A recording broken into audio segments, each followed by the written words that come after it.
Welcome to Felony Friday, a presentation of the Lions of Liberty podcast. Here is your host, John Odermatt. Felons, friends, and freedom lovers, welcome back to another edition of the Felony Friday podcast. Today we have another great episode lined up for you. Felony Friday, as our regular listeners know by now, is a weekly show we have every Friday here on the Lions of Liberty podcast. And during each show, we focus on injustices in the broken criminal justice system. Now, before we get started and before I introduce my guest, do me a favor, and I want to tell you where you can find the show notes are. So make a mental note where you can find them. Or if you're sitting at a computer desk, you can just go look at them right now or on your phone. You can find them at lionsofliberty.com/FF12. lionsofliberty.com/FF12. Check out the show notes. And in the show notes, this is important. If you're enjoying this podcast, you can find a link in those show notes to rate the Lions of Liberty podcast on iTunes. That really helps us out a lot. If you can give us a 5-star rating, leave a little comment, that is a huge help, and we thank you for doing that. My guest today, you've probably heard his voice before many times on this Lions of Liberty podcast network, is Mr. J.B. Lubin. J.B. has been a frequent guest on the hit show Libertarians in Living Rooms Drinking Liquor, which we haven't really had an official one, for a little while, but we've substituted that show with our presidential debate reaction shows, which we've had probably far too many of those, but JB is a frequent guest on those. And I always like talking to JB because I think we come at liberty from different angles. My background is more or I shouldn't say background, I should say before I came to learn about the philosophy of liberty and learn about the principles of liberty, which I was introduced to by Ron Paul. I came from more of a conservative/neoconservative angle, and I think JB came more from a progressive type liberal angle. So it's always fun to hear his perspective on things. And before I introduce JB, little known fact about him, I was at a wedding with him this weekend, mutual friend in New Jersey, and JB did the best man speech. And I got to say, I'm not even just saying this to boast up JB and to hold him up. It was probably the best man speech you've ever heard. So, I'm just going to set the bar really high for this podcast. And with that being said, JB, welcome to Felony Friday. Well, thanks, man. Thanks for that wonderful intro. I really appreciate it. Yeah, man, it was good seeing this past weekend. Good to hang out and catch up and throw a few cold ones back and have a good time. Yeah, it's been a while since we've met face to face. It was fun. Glad it happened. Yeah, it's been a lot of the podcast talking, but it was definitely good to get the old face-to-face interaction. That's always fun. So, JB, before we start talking about these felonies, just wanted to really just ask you a general question. I talked about a little bit in the intro about, you come from more of a liberal, progressive background. What really attracted you, first of all, to the ideas of liberty? Well, I don't know. I guess it was a sense that just really, as I got older, I started to see more of the similarities between, we always talk about the left-right divide in American politics. But as I got older and more informed, I started to realize that they were basically one and the same. And they used pretty much the same exact tactics, only occasionally different towards different goals. And I just wanted to basically remove myself from that, dichotomy is the word I'm looking for. I'm not certain about that. And look towards a more, a freedom-focused philosophy. I think that's pretty much what veered me away from being, I guess you could say, a card-carrying Democrat to, more of a liberty lover. Would you say even when you were a card-carrying Democrat that you still were suspicious and took issue with the criminal justice system at that time as well? Or is that something that shifted as you started to more closely align with liberty?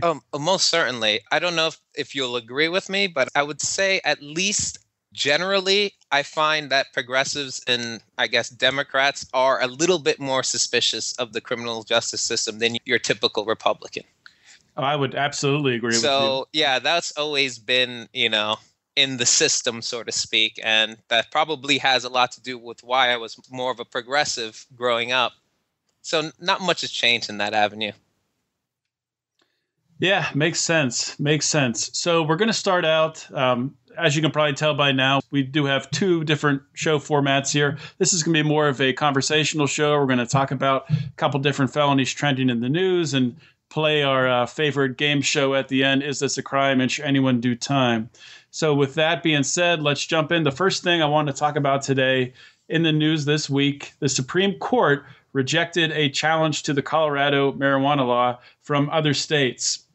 So what happened here, this actually happened on Monday, this past Monday, the Supreme Court rejected a challenge to the marijuana legalization laws adopted in Colorado that, obviously permit you to buy and sell and use drugs. I was just in Colorado a couple weeks ago, and I can attest that these stores do exist. Drove by them and saw them, and they are real. So it's happening. Was there rioting and burning cars in the streets and lunatics running about? Or was it perfectly normal place? I believe the proper word is it's anarchy. It's anarchy everywhere. Chaos. Chaotic. I knew it. It's crazy. It was craziness. So, it's interesting, though, because what's happened here is the state of Colorado has obviously legalized it, and the states surrounding it, they're suffering from some of the effects of it still being prohibited there. So some effects of the black market trade. When I say effects, I mean some of the negative impacts of the black market trade, and they're not liking it. So rather than trying to legalize it themselves or look at decriminalizing it possibly or some other avenue like that, they have pursued this legal stance. And this is in Nebraska and Oklahoma. Authorities in Nebraska and Oklahoma have argued that the Colorado law violates the Federal Controlled Substances Act, which this act treats marijuana as a dangerous drug, which is a ridiculous thing, and forbids it for sale or for use. Now, they urge the Supreme Court to take this issue up as an original matter and declare that Colorado's law preempted federal drug laws. And I mean, I don't know how you feel about this particular aspect of it, but I think the states kind of have a point because it does preempt the federal drug laws. I mean, Colorado is stepping outside of the federal jurisdiction, and they're really sort of nullifying it. Well, that's true, but the Justice Department has basically, I guess, informed its authorities to focus more on trafficking and not so much, personal use of marijuana. They're more or less turning a blind eye to it. This Justice Department doesn't care.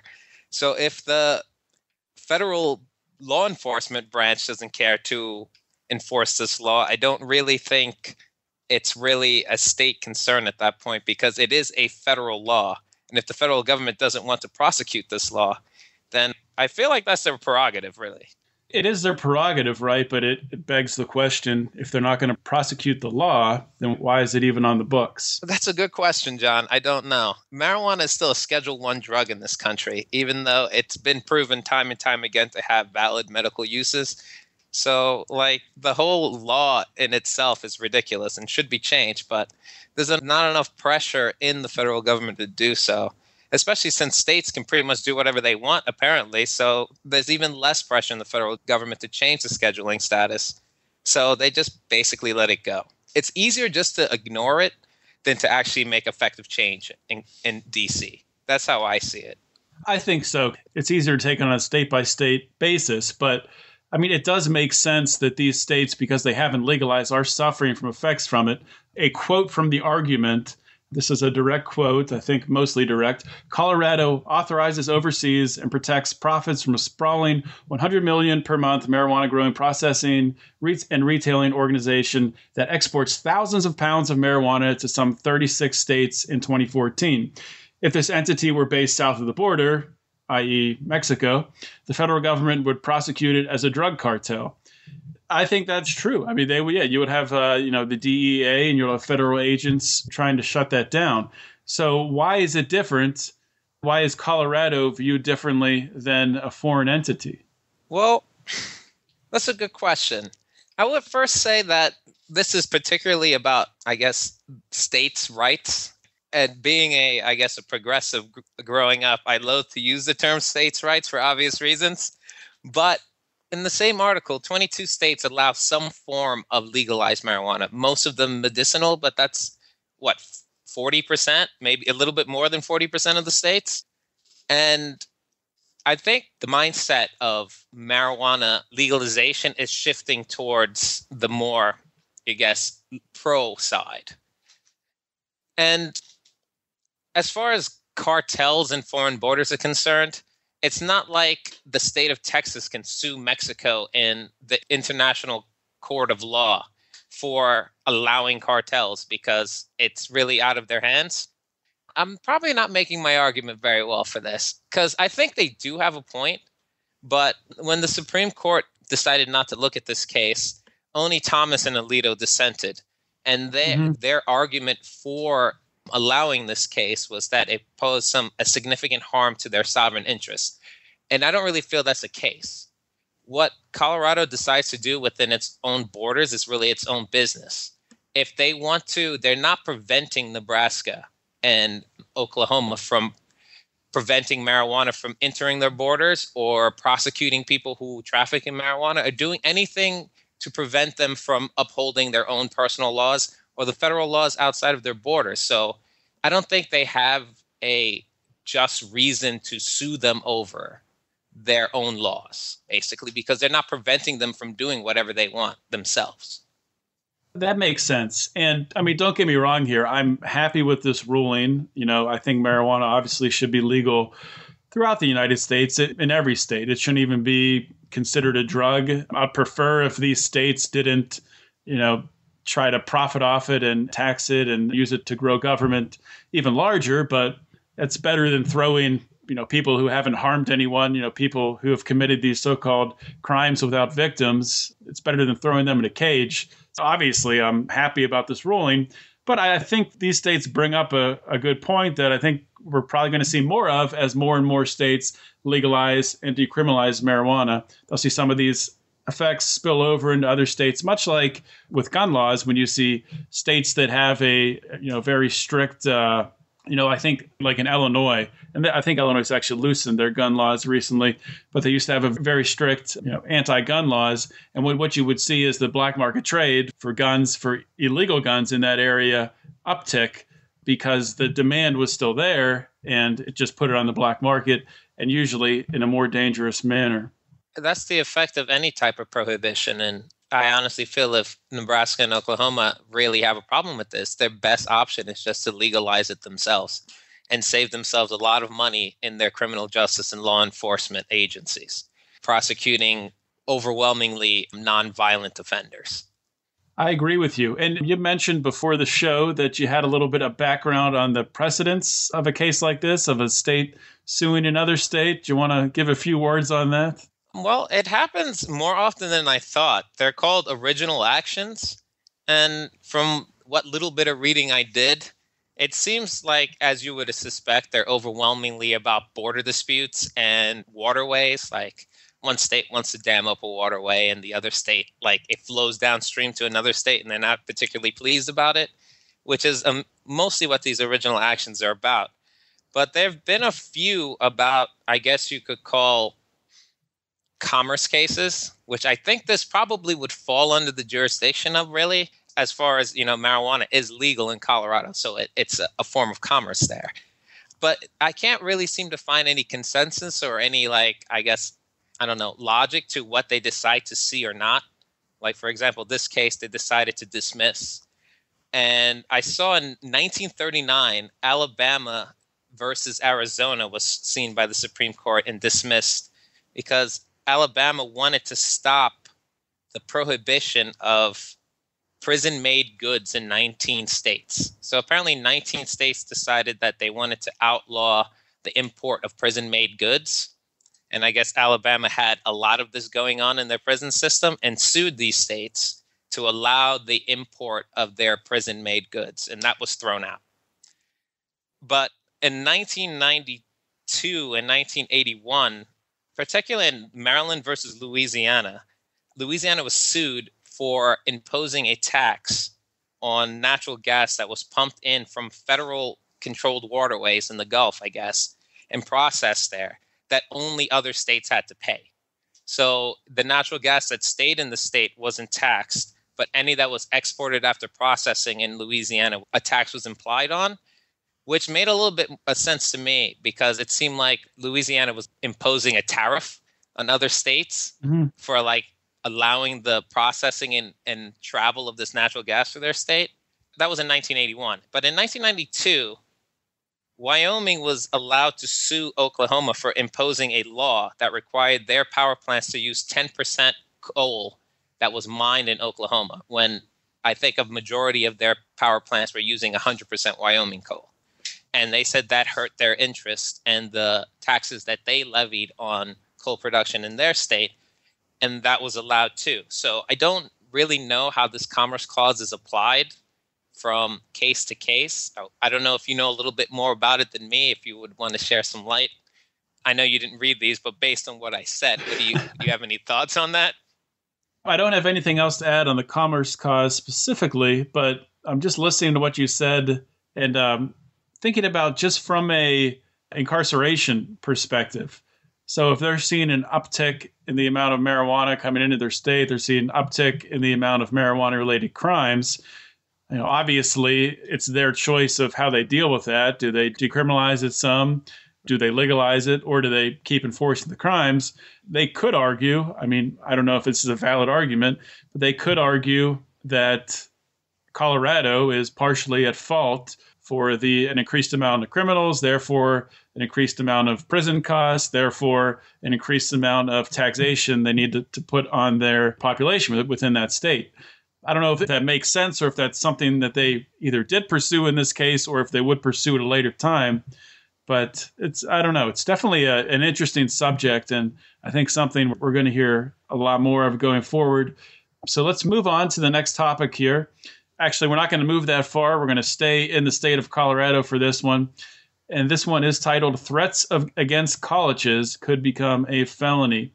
There is a representative in the state of Colorado, Jovan Melton, and his bill, House Bill 16-1307, which aims to make such threats against colleges only a felony. And he calls it the Campus Safety Act. Now, this law, like I said, this proposed law would not apply to threats made against high schools or middle schools or elementary schools.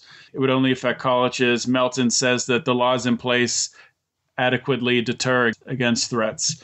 So it's sort of interesting. There was a study linked to, or actually not even linked to, just cited in this article that talked about the average cost associated with a hoax threat. And this is what they're mainly talking about is the argument for this law, in favor of this law, is to compensate for the cost of these hoax threats, saying that each threat costs law enforcement $8,000 alone. So this accounts for students being released from classes and things like that. Actually, I think the $8,000 was quoted as just law enforcement. If it causes class disruption of any kind, it jumps up to $40,000, I think. You are correct. No, you're correct. Yeah, I misread that, which that is hard to believe. That's a lot of money for just having to evacuate a classroom. But I don't know if this is the best way to deal with this. Obviously, you don't want people making threats against colleges, disrupting things. You don't want any sort of, I think a threat against a college, that's really a form of assault. That's really a form of assault on those people. You're threatening them. So I don't know if it should be a felony. If it is a felony, does word get out there enough to actually deter people from doing it? I don't know. What are your thoughts on this, JB? Well, it's tough. I can see what they're trying to do here, but it doesn't, I'll use the term the spirit of the law, I can understand, but it doesn't seem to make much sense in practice because they're saying that it costs $8,000 just with law enforcement to deal with these hoax threats. So they think the best solution is to pile on a felony charge and the costs involved with prosecuting a felony charge and subsequent jail time and the cost of that to the state to deal with it. I don't know. That is an excellent point there. That's an excellent point. I feel like this law will just make this more expensive. And the deterrence aspect of it, I think, is probably pretty low. It's not like people, I would assume, this is, of course, the assumption that most people who are calling in a bomb threat to a school, for example, doesn't particularly care about the legality of the issue. Making it a felony versus a misdemeanor, I feel won't have much of a difference in whether people do it or not. And even if you do get some people and arrest them and charge them with felonies, I don't think the actual, I guess, the charge is enough or would even be known well enough to prevent anyone who wants to do something like this to not do it, you know?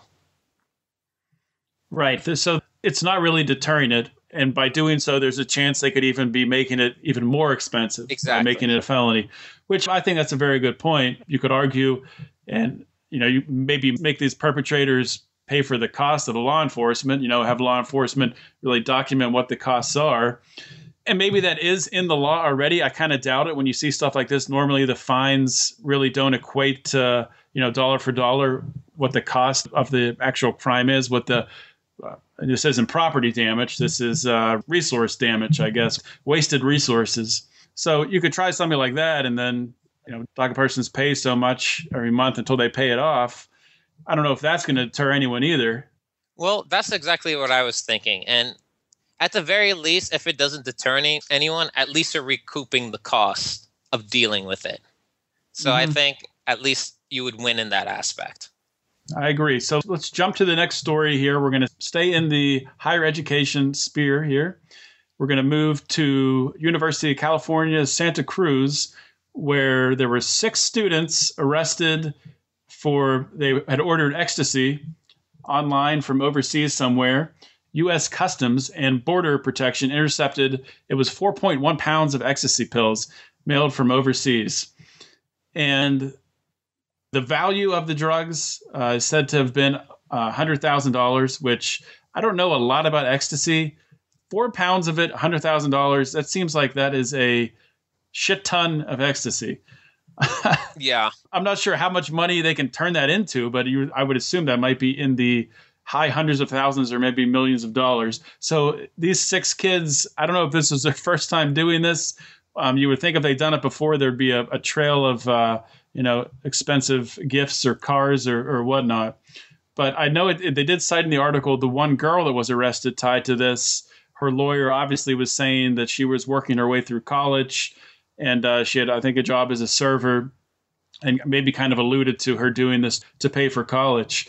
And that's one thing I thought of, not to excuse this, because I'm not going to advise that anyone take ecstasy or break the law to make money, but it's kind of something that I'm not going to say it makes sense for this to happen, but it's something that you can see happening. You have rising higher education costs, you have illegal drugs, which gives you an incentives and gives you ability to make a profit margin to make money to pay for those higher education costs. So there's been a situation set up where obviously there's people taking advantage of this to educate themselves, which is kind of a crazy thing. Yeah, it was tough to read this one because, like you, I guess, I was a little conflicted on it. I don't necessarily condone this behavior, especially when you're already in college and the costs are just too high to get caught doing this, and it's essentially going to ruin your life. So I wouldn't like you said, I wouldn't recommend this to anyone, but I don't know. It's tough to, I guess, make a call on this case. It's just hard. I thought it was good of the president of this university came out, and immediately when this happened, these kids were arrested, they were suspended. He lifted their suspension so they could take their final exams. I guess they were final exams, some sort of exams, so they could continue on towards graduation, which I thought was kind of, first of all, rare and a good thing to do. But I don't know. It's a tough case. And another thing this reminds me of is the whole Silk Road thing. And, a lot of libertarians will probably look at a case like this and just automatically say, these kids, they committed no crime. They didn't hurt anyone, which is true. They didn't hurt anyone. But there is a law on the books, and they knew what they were doing. They knew it was illegal. So, you can say they should be set free, but that's not going to set them free. And unfortunately, their lives are probably ruined. So, with that being said, I don't want to dwell on this too long. It's really just a sad case to see. Let's move on and play our game. Is this a crime, and should anyone do time? Now, this first one, interesting case, as is this a crime and should anyone do time? Always are. But the title of this is No Felony Charge for a Woman Who Brought Gun to Courthouse. So we're saying, wait a minute, how do you bring a gun to a courthouse and not get a felony charge? This happened in Fairfield, California. A woman brought a Colt .22 caliber revolver into a courthouse. And she was originally charged with a felony, but it's been reduced to a misdemeanor because her attorney claims that the weapon happened to be in a satchel that the woman picked up an hour earlier from a donation bin at a Christian church or at a Christian center. And there was also some marijuana in the satchel as well. And the lawyer is claiming that the woman didn't know the gun was in there. I'm assuming didn't know the weed was in there and just picked it up. Now, I don't know if I believe that. I can't really believe that defense worked to take it from felony to misdemeanor. Even if she didn't know that, it's surprising that worked. But what are your thoughts on this situation here? Do you think this should be a crime? And do you think this woman should do some time for bringing a gun into a courthouse? This case is ridiculous. Not like the fact that she was charged with anything, but just what's going on in this case is completely ridiculous. I'm kind of on you on this boat that I find it hard to believe that she didn't know. But I don't really know the logistics of this satchel. I think I read in the article that the papers that she put in for a court date were pretty much laying on top of the stuff. So it wasn't like it was in a different compartment or something like that. But, I guess I have to give her the benefit of the doubt and say that she didn't realize, especially since there were none of her fingerprints on the gun. So she didn't handle it in any way, at least barehanded, and it was unloaded. So I guess the implication was she wasn't trying to use it at the courthouse. And the fact that it had weed in it as well is kind of like, this case is like ridiculous. But no, I don't think that she should do any time for this. I would give her the benefit of the doubt, which it seems like the judge did as well, and say that this was just a mistake. I don't even know if I would charge her with a misdemeanor, to be honest with you, because I don't know. It's too ridiculous. It's so ridiculous that it has to be an accident. That's how I see it. I have to give the person the benefit of the doubt that this was accidentally happened, because I can't imagine someone purposely doing this at a courthouse. Yeah, it's so incredibly stupid that it has to be an accident. I will say this. If I ever do get in any sort of trouble, anything remotely bad, I want this woman's lawyer, because I do not understand how he got this argument to pass. But he did, and he's gotten her crime down to a misdemeanor. So the next one we have here is a man facing felony charges after police find swords and nunchucks in his backpack. This is in Lincoln, Nebraska. A 29-year-old man has been charged with illegally possessing a weapon after police say they found swords and a pair of nunchucks in his backpack. I do want to say, though, I always thought it was numchucks. I guess it's nunchucks. Yeah, I never knew that. And none. And I watched a lot of Teenage Mutant Ninja Turtles growing up. I must not have been listening close enough to pick that up. So what happened here at around 1:45 a.m., a woman calls the police and says that this man is threatening people with a stick, saying he's out of control. The officers show up. This guy's not listening to him. He's being belligerent. So they arrest him. There's a struggle that goes on. And it apparently took 5 officers to take him down. I don't know if that's believable or not, but maybe that's true. And during the search after they arrest him, that's when they found the 2 27-inch long swords and a pair of nunchucks. So they obviously took him to jail, and he's facing charges of a felony charge, being in possession of a deadly weapon. This guy was also convicted in 2013 for assaulting a police officer. So that's why it's the felon in possession of a deadly weapon. So, JB, first of all, how the heck do you hide 2 27-inch swords in a backpack? I have no idea. This must be quite some backpack, maybe one of those hunting ones or something like that. I have no idea how that happens, but... Is this a crime to be walking around with the swords in your backpack and the nunchucks and being belligerent, and should this guy do time? Well, if he's threatening people, that, especially with a stick, that's definitely not something that I would say that safely violates the non-aggression principle. In my personal opinion, you probably shouldn't be threatening random people in the streets with a stick. And I think law enforcement are well within their bounds to come and at least tell you to leave at the very least, or arrest you, as in this case, when it takes 5 officers to take you down. But I think the reason he's being held is the fact that I think if he wasn't arrested in 2013 for this police officer assault, I don't think they would have pretty much bothered that he had some swords and nunchucks. I don't know Nebraska's laws, but I'm fairly certain it's not illegal to transport swords and nunchucks, at least in Pennsylvania. That's good to know. I just wrote that down. But in case I want to carry around some swords with me in my backpack. I think the main issue with this question is, should felons lose the right to bear arms forever? Once they get out or whatever, they've served their time and now they're out in the streets and there are people around and some people might want to do them harm. But now because of a felony, maybe this was a mistake that they made, that they've completely repented and paid for, they're no longer allowed to defend themselves forever. So I don't know. If the only reason he's being charged with the felony is because of this prior charge in 2013, I would say no. But if there's more to the story that I don't know about, then I guess my answer would change. Yeah, certainly from the story, it does read like that is all he's being charged with. Not being charged for assaulting anybody, not being charged for even assaulting a police officer or resisting arrest in this incident, even though it kind of sounds like he did. And I agree with you on talking about, should felons have the right to defend themselves? Should felons have Second Amendment rights? It's ridiculous. It doesn't make logical sense. So this man in 2013 assaulted a police officer.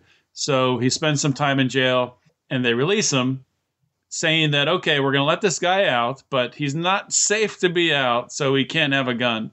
So if this guy was dumb enough to assault a police officer, who's going to think he's not dumb enough to go get a gun illegally and harm someone? I don't know how you measure if someone is reformed enough to be released. Because I think if they are released, I think once you let someone out of jail, they should have all their rights. Because even if they don't have all their rights, they're still in a free society and there are black markets and they have the ability to acquire things illegally. And if these are people coming from a jail situation who've committed crimes before, then what's to stop them from committing crimes again? It just doesn't make any sense. You know, it's one of the reasons that I do this podcast, is to bring up more situations like that and talk about this stuff, because I think it is ridiculous. Yeah, I think you've seen that we've had several conversations on this very topic of really, how do you determine when someone is ready to leave jail? You know, and it seems like even if there was a probationary period allowed, I would go as far as to, compromise with a probationary period. Most of the time, especially felons, when they leave prison, they're under probation for a period of time.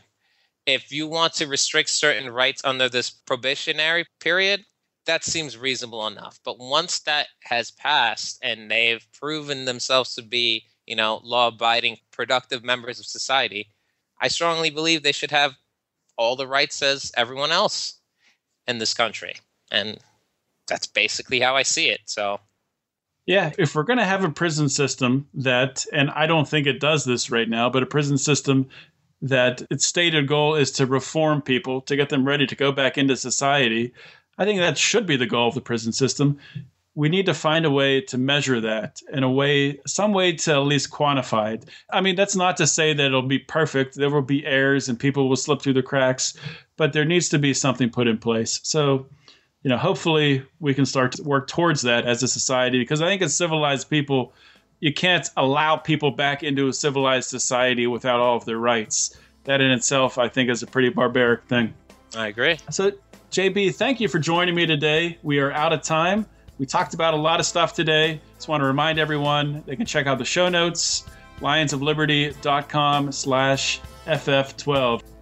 As always, guys, thank you so much for listening to another episode of Felony Friday here on the Lions of Liberty podcast. This is John Odermatt signing off. Always remember to keep your head up and the fires of liberty burning.